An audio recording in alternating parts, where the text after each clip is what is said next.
नागपुर शहर की ऐतिहासिक यात्रा और उसके दिल की धड़कन, नागपुर म्यूनिसिपल कॉरपोरेशन एनएमसी। यह कहानी सिर्फ तारीखों और घटनाओं की नहीं, बल्कि सपनों, संघर्षों, क्रांतियों, लोकतंत्र की जीत की है और नागपुर के मेहनतकश लोगों की कहानी है। नागपुर म्यूनिसिपल कॉरपोरेशन एनएमसी की स्थापना 1951 में हुई, जब भारत आजाद हुआ। लेकिन इसकी जड़ें ब्रिटिश काल में ही फैल चुकी थी। जब 1864 में नागपुर म्युनिसिपल कमेटी बनी, आज हम देखते हैं एनएमसी शहर की जीवन रेखा है। सड़कें, पानी, सफाई, शिक्षा, सब कुछ एनएमसी संभालती है। 1951 से लेकर अब तक एनएमसी ने नागपुर को आधुनिक बनाया। कांग्रेस, आरपीआई, बीएसपी और कम्युनिस्टों ने एनएमसी में सामाजिक न्याय की पहल की। सन 2002 से सन 2017 तक के चुनाव में देखिए, इन दलों ने मेहनतकश बहुसंख्यक समाज के मुद्दों पर फोकस किया। सन 2017 के चुनाव में एनएमसी में 151 वार्ड थे, लेकिन फिर आया प्रशासकीय बदलाव और चुनाव टलते रहे। अब 9 सालों के बाद 2025 में चुनाव घोषित हुए हैं। 15 जनवरी को मतदान है। नागपुर म्युनिसिपल कॉरपोरेशन एनएमसी में नागपुर के लिए कुल 38 प्रभाग हैं, कुल 151 वार्ड। यानी इस बार एनएमसी में जहां से 151 नगर सेवक चुने जाने हैं, यह संरचना 2017 जैसी ही है, जिसमें कुछ बदलाव किए हैं। भाजपा छोड़ सभी राजनीतिक पार्टियों ने परिसीमन की इस संरचना को लेकर भाजपा पर सनसनीखेज आरोप लगाए हैं। विपक्षी पार्टियों ने कहा है कि भाजपा ने अपने हिसाब से प्रभाग और वार्ड की संरचना की। ये आरोप सारे राजनीतिक दलों ने भाजपा पे लगाए हैं, जो नागपुर के मतदाताओं के बीच भी चर्चा का विषय है। इस चुनाव में Congress, Bhajpa, RPI, BSP, communist, MIM, Muslim League, Shivsena और एकनाथ शिंदे गुट, राष्ट्रवादी कांग्रेस और अजित पवार गुट भी सक्रिय है और अन्य दल भी मैदान में डटे हैं। गठबंधन टूटने से यह मल्टी कॉर्नर्ड बहुकोणीय मुकाबला बन चुका है और विपक्षी पार्टी कह रही है यह चुनाव सिर्फ राजनीतिक नहीं, बल्कि नागपुर में एनएमसी में हर जाति, धर्म, संप्रदाय को नेतृत्व और प्रतिनिधित्व देने का है। विपक्षी पार्टियां आरोप लगाती है स्मार्ट सिटी और विकास सिर्फ और सिर्फ रईसों की बपोती नहीं, बल्कि गरीबों और धार्मिक अल्पसंख्यक समुदाय का भी है। हम देखते हैं भारत में चुनाव व्यवस्था बाबा साहब आम्बेडकर व महात्मा फुले के समानता के सिद्धांत को लागू करने का एक लोकतांत्रिक हथियार है। लोकतंत्र के 4 स्तंभ, विधायिका जो कानून बनाती है, कार्यपालिका जो कानून करती है, न्यायपालिका जो न्याय देती है और प्रेस जो जनता की आवाज बनती है, ये सब मिलकर ही नागपुर म्युनिसिपल कॉरपोरेशन को एक लोकतांत्रिक संस्थानों को मजबूत बनाती है। एनएमसी का इतिहास हमें सिखाता है कि संघर्ष और एकता से सफलता मिलती है। इस बार के ये स्थानीय चुनाव नागपुर महानगर पालिका के नागपुर के विकास की सर्वसमावेशीय तस्वीर को आकार देंगे। नागपुर म्युनिसिपल कॉरपोरेशन एनएमसी मेयरों का अगर संक्षिप्त इतिहास देखा जाए तो एनएमसी की स्थापना 2 मार्च 1951 में हुई। अब तक लगभग 54 से 55 मेयर हो चुके हैं। आमतौर पर महापौर का कार्यकाल 2.5 साल का होता है। एनएमसी के पहले मेयर बैरिस्टर शेषराव वानखेड़े थे। फिर 1970-71 में आरपीआई से एसएम मेश्राम बने। 1976-77 में आरपीआई से राम रतन जानोरकर बने। ये एक ऐसा अनुभव था जब सारे पॉलिटिकल पार्टियां, स्पेशली बहुजन समाज की, एक जगह पर आके इलेक्शन कॉन्टेस्ट कर रही थी। हम देखते हैं आगे बीजेपी से दयाशंकर तिवारी और संदीप जोशी, और महिलाओं में नंदा जिचकार पहला महिला मेयर बनी। कुंदा और माया इवता ने अर्चना डहरे जैसे नाम नागपुर के महापौर सीट पर काबिज हुए। नागपुर की राजनीतिक यात्रा एक रोचक विकास की कहानी है, जहां 2 विपरीत विचारधाराएं जन्मी, वैदिक हिंदुत्व और सामाजिक न्याय की विचारधारा। ये नागपुर से ही जन्मी और विकसित हुई। स्वतंत्रता के बाद का दौर 1947 से 1990 कांग्रेस का वर्चस्व आजादी के बाद नागपुर सेंट्रल प्रोविंस की राजधानी बना और बाद में मध्य प्रदेश का हिस्सा बना।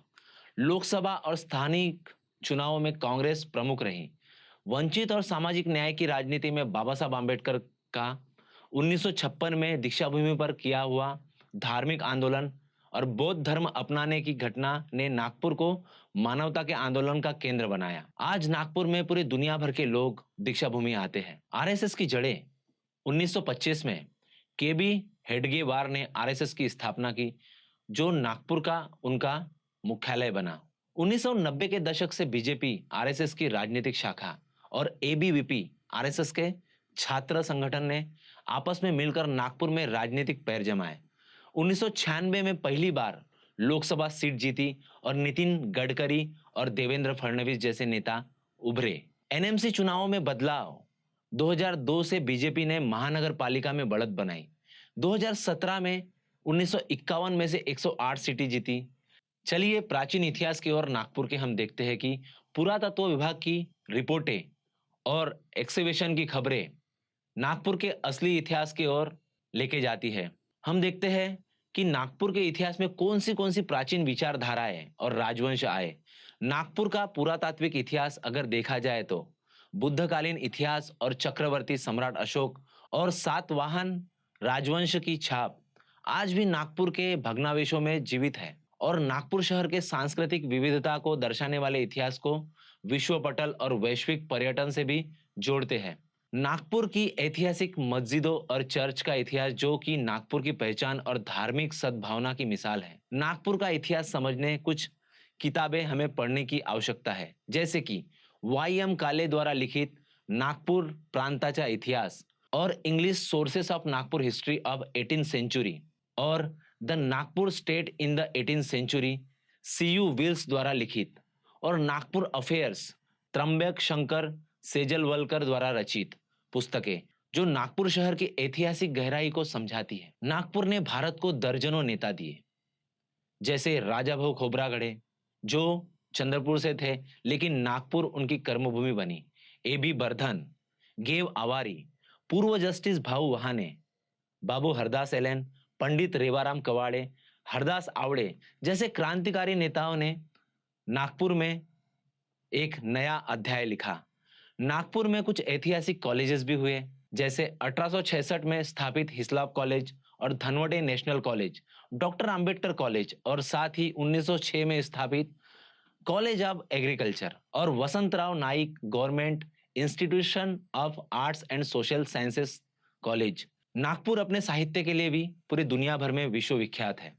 नागपुर से जुड़े क्रांतिकारी लेखकों ने देश और दुनिया को एक नई दिशा दी, जिनमें जाने माने कलाकार भी है और लेखक भी है, जैसे कि चंद्रभान नारनवरे, जिन्हें चंद्रनाग के नाम से जाना जाता है, महेश एलकुंचवार, ताराचंद खांडेकर, सुरेश दादिशवार, वसंत मून, वत्सला पोलकमवार, सुमंत कुमार गड़ेकर तिरपुड़े, कमलाकर दहाट और डॉक्टर भाऊ लोखंडे, यशवंत मनोहर जैसे साहित्यकारों ने सामाजिक न्याय की आवाज को बुलंद किया और नागपुर समेत पूरे महाराष्ट्र की राजनीति में प्रभाव डाला।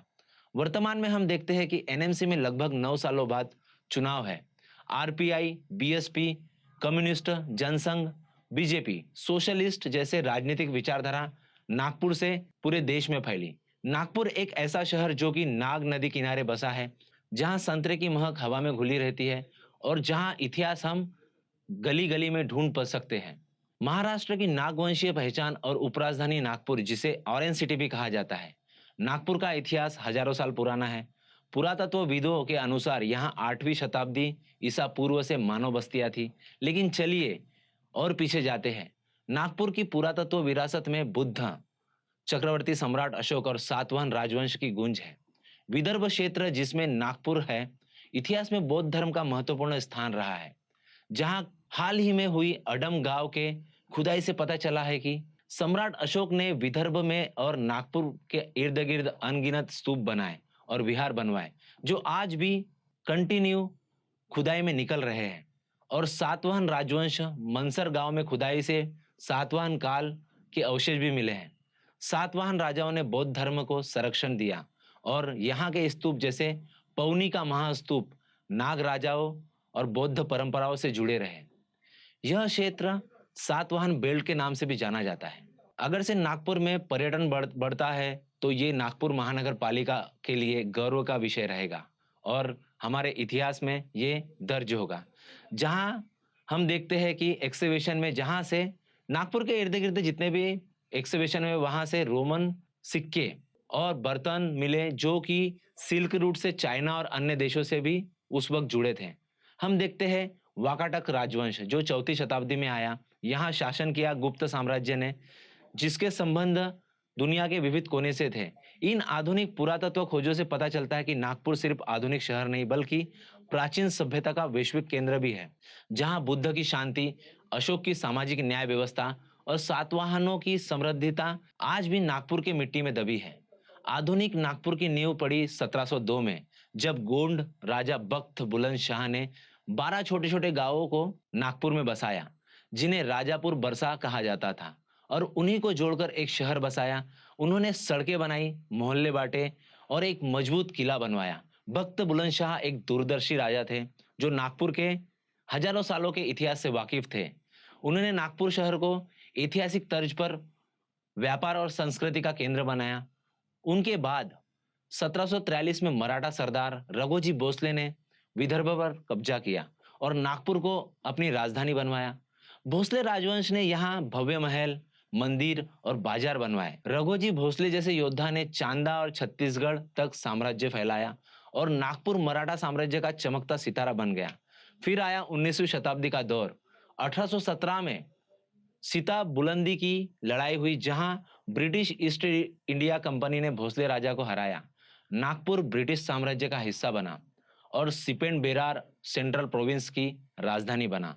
अंग्रेजों ने यहाँ रेलवे, स्कूल और प्रशासनिक भवन बनवाए, जिसके निशान आज भी एनएमसी के प्रभागों और वार्डों में नागपुर के बस्तियों के नामों में मिलते हैं। नागपुर धार्मिक विविधता की मिसाल है।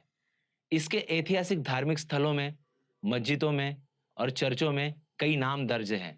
सबसे प्रसिद्ध जामा मस्जिद, जो कि सदर इलाके में है, जो नागपुर का महत्वपूर्ण इलाका है, जो 19वीं सदी में बना, जो आज भी नागपुर शहर की सांस्कृतिक धरोहर का जीता जागता नमूना है। ताजबाग मस्जिद और मियाँ ताजुद्दीन मस्जिद, जो सूफी संत मियाँ ताजुद्दीन से जुड़ी और सदियों पुरानी है, और बोधेश्वर मंदिर के साथ साथ आयोजित मंदिर, जो नागपुर से भारत की सांस्कृतिक एकता को मजबूती प्रदान करता है। 1840 के दशक में चर्चेस में cathedral church of the Holi Trinity Hislop college के जो पास है, जो ब्रिटिश काल में बनाया गया, और Saint Francis de Sales church Mahal इलाके में है, जो प्रमुख रूप में धार्मिक अल्पसंख्यकों का पूजनीय स्थान है। ये चर्च नागपुर की विरासत है और शहर की सद्भावना को मजबूत करते हैं। इन स्थलों और इलाकों में धार्मिक अल्पसंख्यक समुदायों की पीढ़ियां सदियों से रहती आई है, जो नागपुर की सांस्कृतिक समृद्धि को बढ़ाते हैं, जो आज इलाके नागपुर महानगर पालिका के अंदर आते हैं, जो एनएमसी में वार्ड और प्रभाग में तब्दील हो चुके हैं। अब बात नागपुर के इलाकों की, जैसे कि 0 माइल, जो शहर का केंद्र बिंदु है। ये ब्रिटिश काल का सर्वे पॉइंट था, जहां से पूरे भारत की दूरी मापी जाती थी। कल्पना कीजिए, यहीं से निकलती सड़कें देश को जोड़ती हैं, जो नागपुर के इर्द गिर्द से गुजरती हैं, और आज यह एक ऐतिहासिक स्मारक है। महल इलाका, नागपुर का पुराना दिल, जहां भोसले राजाओं का महल था और रानी लक्ष्मीबाई की तरह तरह की कहानियां यहाँ छिपी मिलती है। महल की गलियां आज भी पुरानी हवेलियों और बाजार से भरी है, जहां नागपुर की जनता सदियों से व्यापार चला रही है। सदर इलाका, ब्रिटिश काल का फैशनेबल क्षेत्र, जो आज भी वैसा ही है, जहां हम देखते हैं कि आज, जब उस जमाने में ब्रिटिश लोगों का ये कंटोनमेंट एरिया भी था, जहां अंग्रेज अधिकारी रहते थे, आज सदर में बड़े बड़े मॉल्स और कैफे हैं, जो नागपुर महानगर पालिका के अंडर आते हैं। लेकिन यहाँ की कहानी है धार्मिक अल्पसंख्यकों की, जैसे कि पारसी और मुस्लिम समुदाय, जो कई पीढ़ियों से व्यापार और संस्कृति में योगदान दे रहे हैं। इन इलाकों में रहने वाले मेहनती और धार्मिक अल्पसंख्यक नागपुर को महान बना रहे हैं। एनएमसी के हजारों सफाई कर्मचारी और किसान, व्यापारी, जो नागपुर के नागरिक हैं, शिक्षक, रोज सुबह उठकर शहर की रगों में जान फूंकते हैं। उनकी मेहनत से ही नागपुर स्मार्ट सिटी बन रहा है। शिक्षा के क्षेत्र में हिस्लॉप कॉलेज जैसे ऐतिहासिक संस्थानों ने इन समुदायों को आगे बढ़ाया। महानगर पालिका का महत्वपूर्ण कार्य होता है। बाबा साहब आम्बेडकर जी की विरासत ने नागपुर शहर की राजनीति को प्रभावित किया। RPI, Republican party of India में एनएमसी चुनावों में महत्वपूर्ण भूमिका निभाई। जैसे कि सन 1970-71 में सारे दल बहुजन समाज के एक जगह आकर उन्होंने एस.एम. मेश्राम जी को नागपुर का महापौर बनाया। सन 1976 और 73 में हम देखते हैं कि राजरतन जानोरकर सारी एकजुटता और एकता के आधार पर आरपीआई के नागपुर के महापौर चुने गए। बीएसपी बहुजन समाज पार्टी ने भी यहाँ बहुजन आंदोलन को मजबूत किया। मान्यवर कांशीराम जी के नेतृत्व में बहुजन समाज को एकजुट किया। कम्युनिस्ट पार्टियां जैसे कि सीपीआई ने मजदूर और अल्पसंख्यकों के लिए लड़ाई लड़ी। नागपुर महानगर पालिका में उनकी आवाज हमेशा मजबूत रही। कांग्रेस ने भी नागपुर को विकसित किया। थिएटर कलाकार, साहित्यकारों ने नागपुर की बहुसांस्कृतिक पहचान को संजोए रखा। थिएटर और साहित्यकारों ने असंख्य अनगिनत कलाकारों ने नागपुर के सांस्कृतिक विरासत को जीवंत रखा। लेकिन नागपुर में विद्रोही साहित्य की भी मजबूत धारा बहती रही, जिसने अभिजात्य साहित्य परंपरा को हमेशा इतिहास में भी और वर्तमान में भी चुनौती दी। इसी तरह विचारधारा की राजनीति ने भी असंख्य राजनेताओं ने काम किया। मित्रों, ये सच्ची कहानी है नागपुर और महानगर पालिका की, जिसे एनएमसी के नाम से पूरे महाराष्ट्र में और पूरे देश में जाना जाता है। धन्यवाद।